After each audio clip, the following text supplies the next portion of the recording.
এক দলের হয়ে দুজনের অভিষেক, কিন্তু বয়সের ব্যবধান ২৬ বছর। একজন যখন জীবনের সূচনা লগ্নে, অন্যজন তখন ক্যারিয়ারের শেষ প্রান্তে।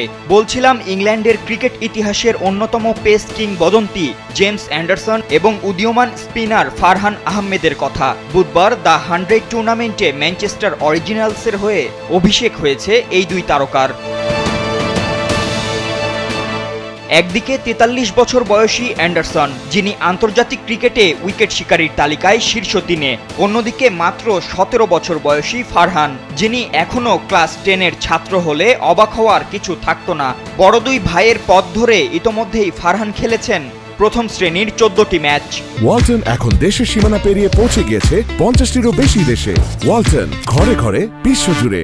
এমনকি ইংলিশ যুবাদের জাতীয় দলের জার্সিও গায়ে জড়িয়েছেন। তার বড় ভাই রেহান আহমেদের ইতোমধ্যেই ইংল্যান্ডের জার্সিতে ৩ ফরম্যাটেই অভিষেকও হয়েছে।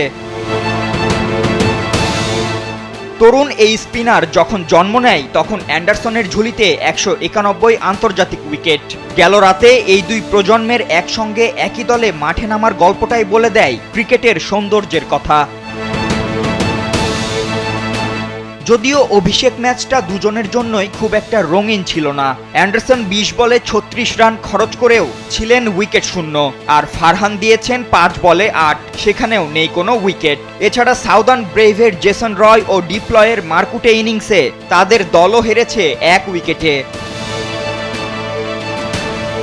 তবে এদিন ম্যাচের ফলাফল ছাপিয়ে আলোচনায় এখন একটি ছবি, দুই প্রজন্ম, দুই পথ, এক দল। আর এই ছবিটি তো বলে দেয় ক্রিকেট শুধু খেলা নয়, এটা সময়ের সেতুবন্ধন। অ্যান্ডারসনের মতো কিংবদন্তির অভিজ্ঞতা আর ফারহানের মতো তরুণের স্বপ্ন, এই সংমিশ্রণেই গড়ে ওঠে ইতিহাস। ফাতিন ইশরাক, কালবেলা।